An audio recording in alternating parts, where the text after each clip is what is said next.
বন্ধুরা, আজকে আমি একটু পুলি পিঠে বানাবো। তার জন্য নারকেল কুড়িয়ে নিচ্ছি এখানে। আর এই দেখেন, এই কলা পাতা পিঠাটা দেবো। এখানে আমি কলা পাতা সমস্ত তার উপরে রেডি করে রেখেছি। এই কড়াইটায় আমি নারকেল ভাজবো। এই কড়াইটায় আমি ওই পিঠা বানানোর জন্য ওই একটা দলা বানাবো।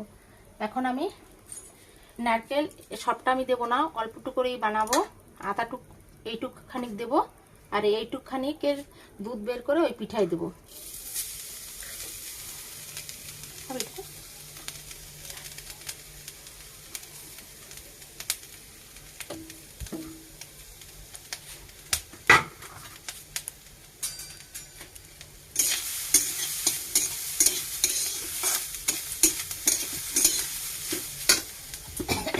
এর ভিতরে আমি চিনি দিয়ে দিচ্ছি।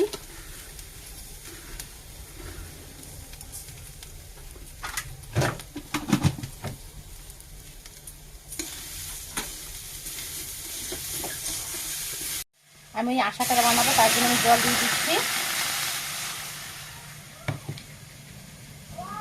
এর ভিতরে একটু লবণ দিয়ে দিচ্ছি। আর এই পাশে আমার নারকেল ভাজাটা করছি। এই যে একসাথে আমার দুটো হয়ে যাবে। বন্ধুরা, শীতকাল তো এসে গেছে, এখন তো পিঠা খাওয়ার সময়। কিন্তু পিঠা তো কেউই পছন্দ করে না, ছেলেরা তো করেই না। আর ঠাকুরমা আছে, একটু আমরা করি, খাই, আমরা করা লাগে তাই আমরা করি। বন্ধুরা, আমার পুরটা বানানো হয়ে গেছে।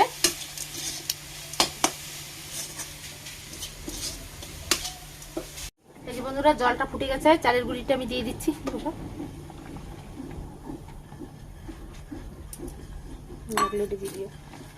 আমার এই আটাটা বানানো হয়ে গেছে।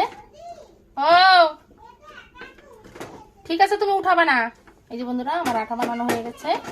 এখন আমি ভালো করে ছেনে নেব গুঁড়ি দিয়ে। ও এই যে বন্ধুরা, আটাটা ভালো করে আমার মাখানো হয়ে গেছে এই পুলি পিঠার জন্য। এই যে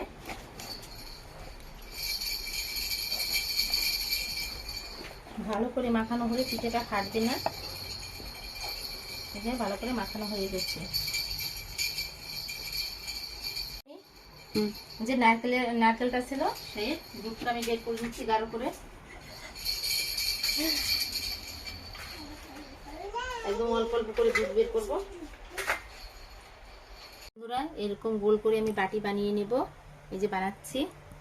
বন্ধুরা, আমি নিচে বসতে পারি না, আমি সবসময় চেয়ার স্টুলে বসে সব কাজ করি, আর দাঁড়িয়ে দাঁড়িয়ে আমি রান্না করি। তাই আমি স্টুলের উপর বসে এই যে বানাচ্ছি। এই দেখেন, এরকম গোল করে আমি নেব। এখন এর ভিতরে এই পুরটা ভরে দেব।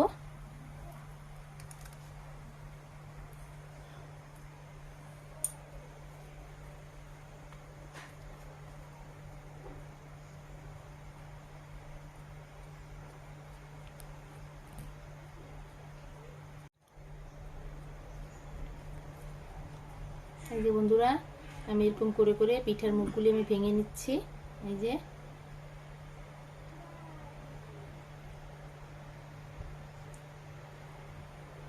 পিঠা তো সব ধরনের বানিয়ে খাওয়া যায়। আজকে আমি পাতায় ভাজবো নারকেলের দুধ দিয়ে। দেখেন, এরকম করে বানিয়ে নেব। আর একটা এই যে ওটা হয়ে গেছে, আর একটা বানাচ্ছি। এই দেখেন বন্ধুরা, দুই ধরনের ডিজাইন বানিয়েছি। এই দেখেন, এইটা একটু ভাঙা ভাঙা, আর একটা একটু উসলো উসলো আছে। এই দেখেন, দুটা দুই রকম হয়েছে। এরকম করে আমি সমস্ত পিঠাটা আমি বানিয়ে নেব। এই যে এইটা তো দেখতে অনেক ভালো লাগে, আর এইটা একরকম লাগে, এইটা একরকম লাগে। এরকম করে আমি সবকটা পিঠা বানিয়ে নেব। এই যে এখানে আমি দলাটা একটু ভিজা কাপড় দিয়ে ঢেকে রেখেছি। আর এই দেখেন, আমার এই কটা বানানো হয়ে গেছে। এই যে বানাচ্ছি।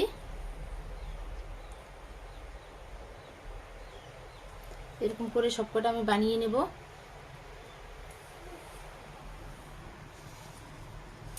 এই যে বন্ধুরা, আমার সমস্ত পিঠাগুলি বানানো হয়ে গেছে। এই দেখেন, এই যে, আর এখানে নারকেলের দুধ গাঢ় করে একটু বের করে নিচ্ছি, আর এখানে একটু গুঁড়ো দুধ গুলিয়ে রেখেছি।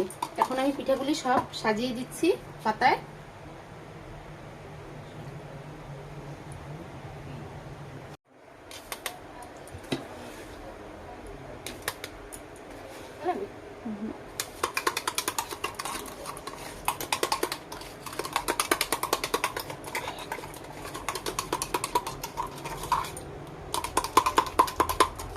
দানা আছে, দিয়ে দেবো, বলে দেবো না। এই যে বন্ধুরা দেখেন কত সুন্দর কায়দা করে দিয়েছি, সাজিয়েছি। জায়গাটা আমার ছোট হয়ে গেছে। এমনিতে এরকম ফেরানো তাওয়া আছে, কিন্তু ওটায় দুধ দিলে পড়ে যাবে, সেজন্য একটু গাড্ডা ধরনের তাওয়ায় আমি দিয়েছি। এখন আমি গ্যাসটা জ্বেলে নিচ্ছি।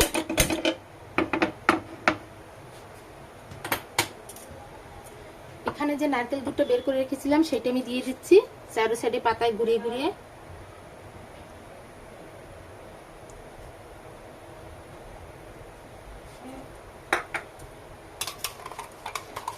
আর এটা আমার ওই ডাব্বার দুধ, মানে গুঁড়ো দুধ, এটা গলিয়ে রেখেছি, এটাও আমি দিয়ে দিচ্ছি।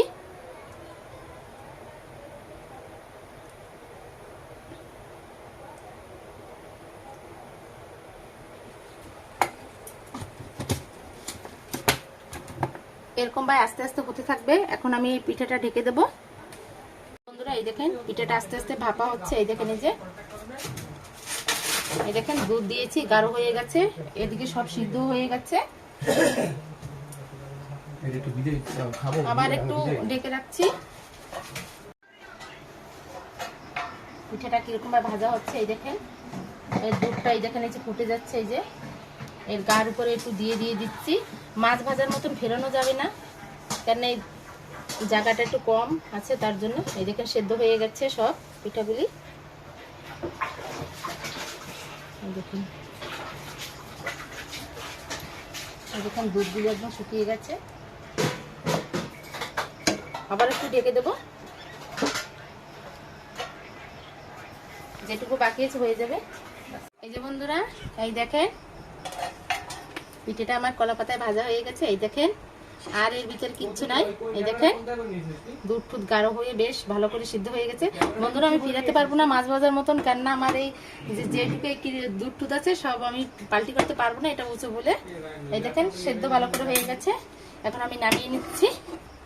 এই দেখেন আমার কুলি পিঠা কলা পাতায় ভাজা হয়ে গেছে। এই দেখেন এরকম ভাবে আপনারা বানিয়ে খাবেন। এক স্বাদ, সিদ্ধ করলে এক স্বাদ, মানে হাড়ির মুখে গামছা বেঁধে বা কোনো নেকড়া বেঁধে সিদ্ধ করলে এক স্বাদ, তেলে ভাজলে আর এক স্বাদ, আর পাতায় ভাজলে পাতার একটা স্বাদ আছে। আপনারা পাতায় ভেজে খাবেন, খুব ভালো লাগবে। এরকম ভাবে ভেজে খাবেন। আর যদি ভালো লাগে আমার এই কলা পাতায় পিঠে ভাজাটা দুধ দিয়ে, তাহলে আপনারা লাইক কমেন্ট সাবস্ক্রাইব করে দেবেন। আমি আবার অন্যরকম পিঠে নিয়ে আপনাদের সামনে হাজির হব। বাই।